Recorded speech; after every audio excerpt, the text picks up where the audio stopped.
안녕하세요, 여러분들. 올해 수능을 대비해서 선생님이 정리한 파이널 자료, PDF 자료죠. 14쪽에 오늘 55번 할 차례입니다. 오늘 5번째 시간이고요. 본 자료는 하단에 보이는 여러분들 블로그를 통해서 직접 확인할 수 있습니다. 자, 시작하겠습니다.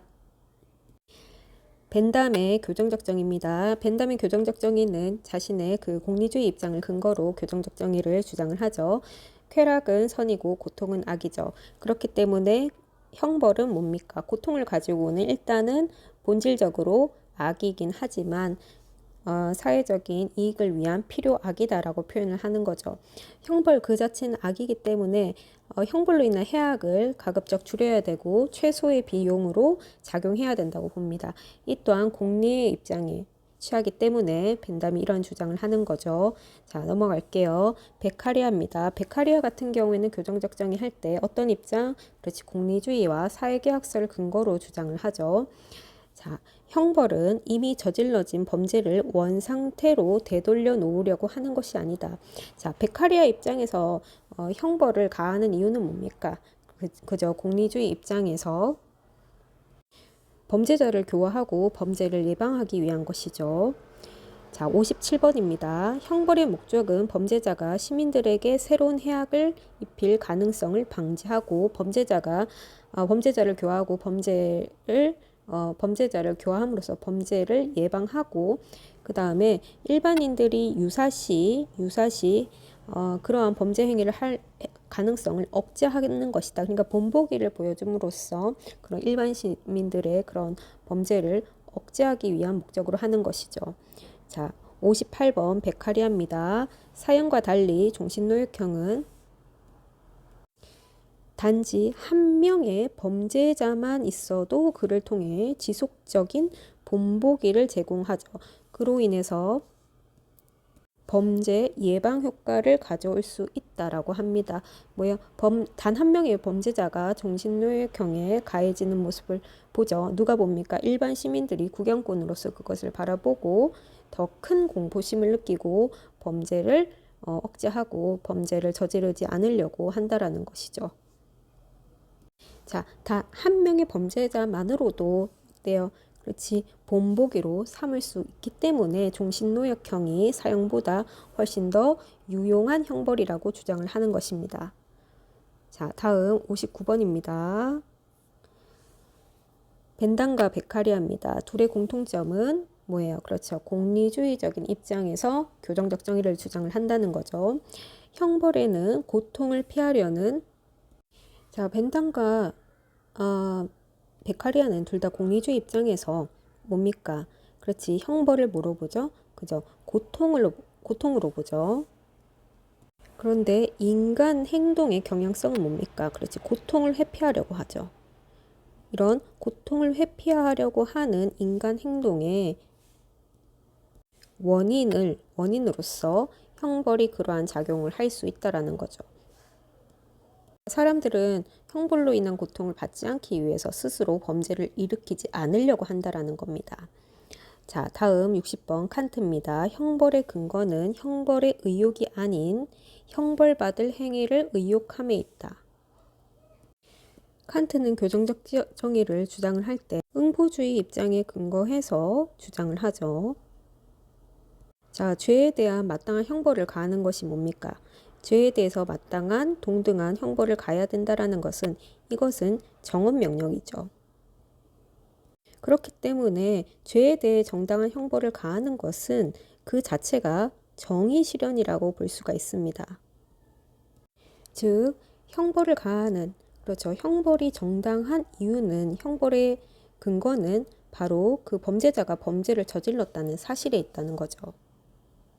즉, 형벌의 근거는 그 범죄자가 형벌받을 행위, 즉 범죄를 저질렀기 때문에 형벌을 가해야 된다라고 주장을 하는 것입니다.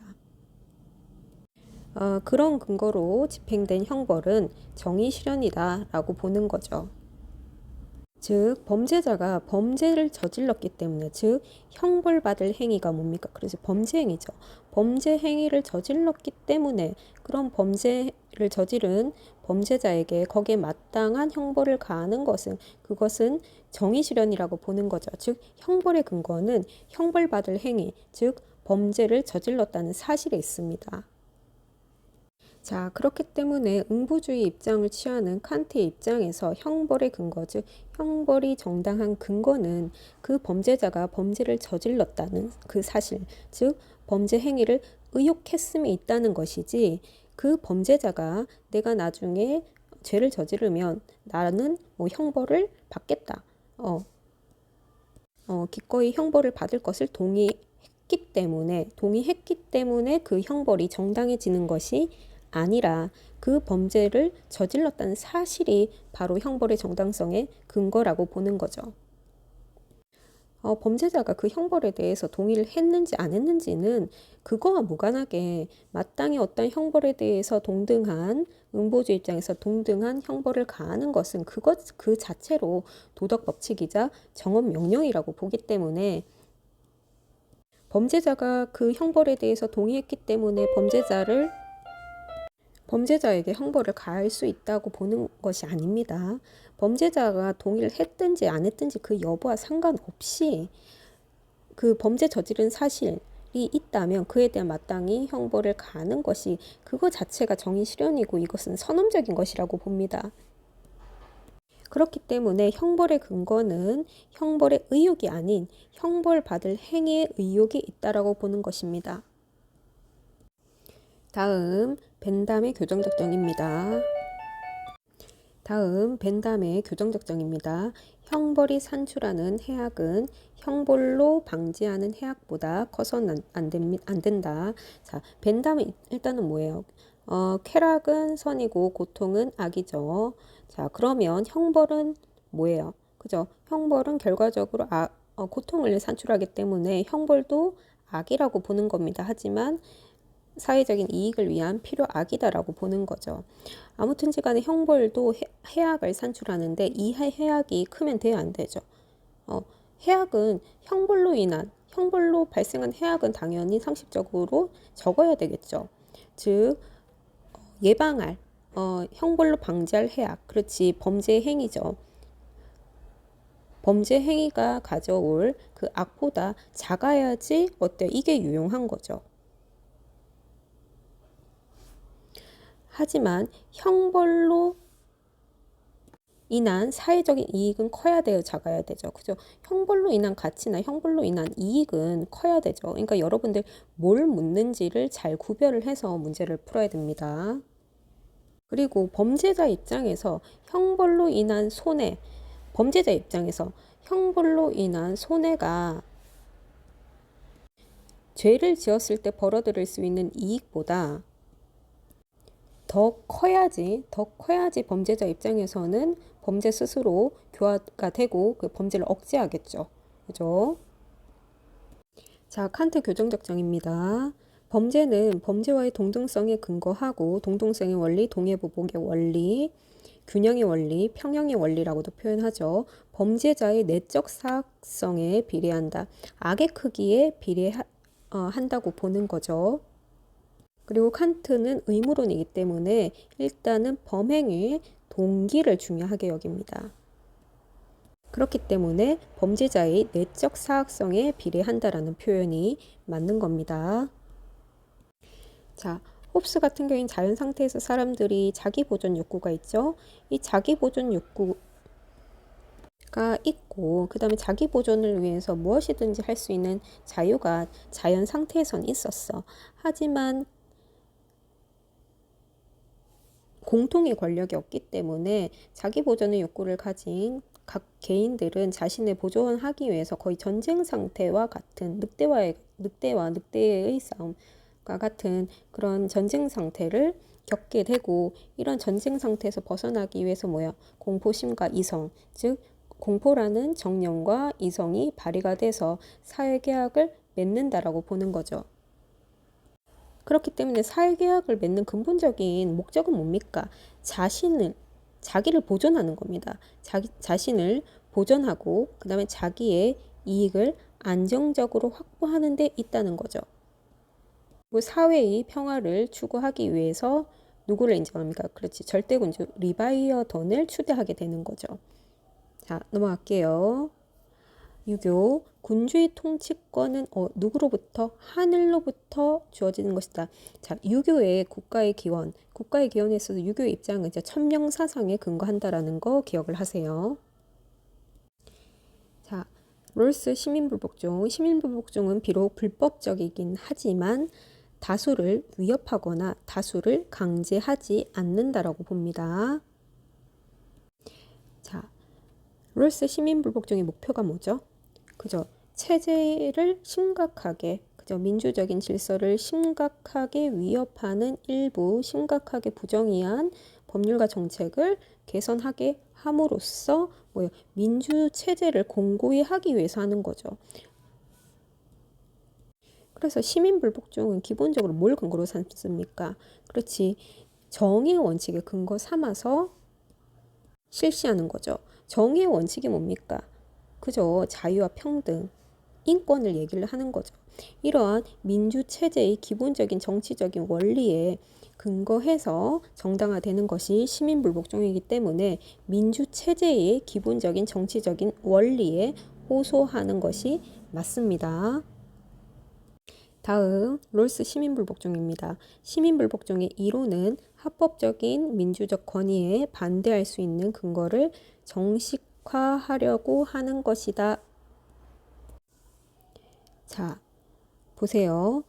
합법적이고 민주적인 권위가 시민불복종의 저항의 대상이 될 수 있죠, 여러분들. 이때 합법적이고 민주적인 권위라 함은 그런 부정의한 그렇지. 시민불복종의 대상이 되는 부정의한 법률과 정책을 제정한 그러한 권위를 의미합니다. 국회의원들이나 입법자들이 법을 제정할 때 일단 뭐에 근거해서 법을 만드나요? 그렇지. 합법적이고 민주적인 권위를 근거로 삼아서 그런 법률과 정책을 제정을 하죠. 하지만 합법적이고 민주적인 권위에 의거할지라도 절차의 불안정성을 악용해서 충분히 부정의하고 정의 원칙에 위반되는 그런 법률과 정책을 만들 수 있다는 거죠. 왜냐하면 일단은 법률과 정책을 제정할 때는 뭐에 따라서 제정했을지 합법적인 절차와 민주적인 권위에 의거해서 법률과 정책을 제정한 것은 맞잖아요. 그죠? 즉 민주적인 체제, 정의로운 체제, 질서정연한 체제 안에서 합법적이고 민주적인 권위에 의해서도 어때요? 부정의한 법률과 정책이 제정될 수 있다는 겁니다. 그래서 이렇게 제정된 심각하게 부정의한 법률과 정책에 대해서는 시민불복종할 수 있다라고 보는 거죠. 그래서 시민불복종의 이론은 합법적인 민주적 권위에 반대할 수 있는 그런 정당성의 근거를 정식화하려는 것이다 라는 주장이 맞는 것입니다. 결국 시민불복종과 관련된 이 이론을 만드는 실질적으로는 주체는 그저 롤스와 같은 그런 정치 사상가들이겠죠. 다음 68번 홉스입니다. 인민이 아닌 통치 권력을 지닌 자가 주권자가 된다. 이때 말하는 통치 권력을 지닌 자가 누굽니까? 그렇지. 절대 권력을 가진 리바이어던 절대 군주를 얘기하죠. 그래서 홉스는 일반 시민들이 주권자가 아니라 그러한 시민들의 계약에 의해서 추대된 절대 군주가 주권자가 된다라고 봅니다. 자, 루소 입법권은 이제 법을 제정할 수 있는 권한이죠. 그것은 오직 인민에게 속하는 권리다. 왜냐하면 루소 같은 경우에는 주권은 이제 뭐의 행사라고 봅니까? 그렇지. 일반 의지의 행사라고 보죠. 자, 일반 의지의 정의가 뭡니까? 모든 시민들이 가지고 있는 의지 중에서 뭐예요? 공익을 위하려고 하는 의지의 합이죠.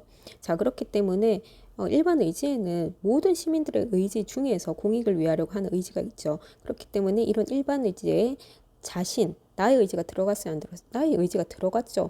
자, 그렇기 때문에 루소를 직접 민주정에 결정을 주장했다라고 분류를 하는 것입니다. 이렇게 일반 의제 행사인 주권은 그렇기 때문에 분할도 안 되고 양도도 안 되고 대표할 수도 없다라고 보는 거죠. 그리고 자, 만약에 루소의 입장에서 정부라는 말이 나올 수가 있어요. 하지만 루소가 얘기하고 있는 정부는 일반 의제에서 결정된 바를 대행하는 대행자지 이 대표자가 아닙니다. 주권을 대표하는 존재가 정부가 아니라 주권자가 정한 결정을 대행하는 자가 정부라고 보는 겁니다. 이 대행의 의미는 여러분들 일종의 하수인, 심부름꾼이라고 보면 되는 겁니다. 자, 사회계약설. 국가는 인간의 자유와 소유물 보존을 위해서 형성된 수단적인 공동체다. 자, 국가는 뭐예요? 필요해서 형성이 된 거죠. 필요해서 계약을 통해서 만든 것이죠. 그렇기 때문에 누구를 위한 수단? 개인의 자유, 권리를 보장하기 위한 수단적인 공동체다라는 말이 맞습니다. 자, 넘어갈게요. 맹자. 백성이 가장 귀하고 사직이 다음이며 군주는 가장 가볍다. 그렇기 때문에 민본주의적 역성혁명을 주장을 하는 겁니다. 자, 묵자. 하늘의 뜻은 모두를 아울러 겸해죠. 겸해 교리입니다. 자, 겸해 교리 입장에서 유교를 비판을 하고 그 다음에 유교의 예약 사상을 비판을 하는 거죠. 자, 넘어갈게요. 73번. 롤스. 부정의한 법이라도 이를 준수해야 할 의무가 성립할 수 있다. 이때 의무를 뭐라고 하냐면 자연적 의무라고 봅니다. 자연적 의무라는 것은 기본적으로 그 체제 자체가 정의롭고 질서 정연하다면, 기본적으로 심각하게 부정의한 법이 아니라면 심각한 부정의가 아니라면 그런 법은 준수해야 될 의무가 있다라고 봅니다. 왜냐하면 체제 자체는 정의롭고 민주적이라고 보는 거기 때문입니다. 그래서 체제 안정성을 해치지 않는 선에서는 그죠? 그러한 체제를 위협할 정도의 그러한 심각하게 부정의한 법이 아니라면 체제 자체는 민주적이기 때문에 질서 정연하기 때문에 우리가 부정의한 법이라도 그것이 심각하지 않다면 이를 준수해야 될 자연적인 의무가 있다라고 보는 거죠. 자, 시민불복종은 언제 정당화됩니까? 그렇지. 평등한 자유 원칙을 심각하게 위배했을 때나 아니면 공정한 기회균등의 원칙을 심각하게 위반하는 그런 법률과 정책을 대상으로 하고 있죠. 그렇기 때문에 자, 정의 원칙 중에서 이게 1원칙과 관련된 내용이죠. 평등한 자유 원칙이죠. 평등한 자유 원칙은 평등하게 분배하라고 얘기하죠. 그렇기 때문에 시민불복종은 이런 1원칙을 심각하게 위반하는 법률과 정책을 시민불복종의 대상으로 삼기 때문에 어때요? 1원칙을 지킬 수 있는 거잖아요. 그죠? 즉 1원칙이 안정화되도록, 그치? 다른 부정의한 법률에 의해서 위협받지 않도록 도와주는 역할을 보호해주는 그런 역할을 하기 때문에 기본적인 자유를 평등하게 누릴 수 있도록 도와준다라는 표현이 맞습니다.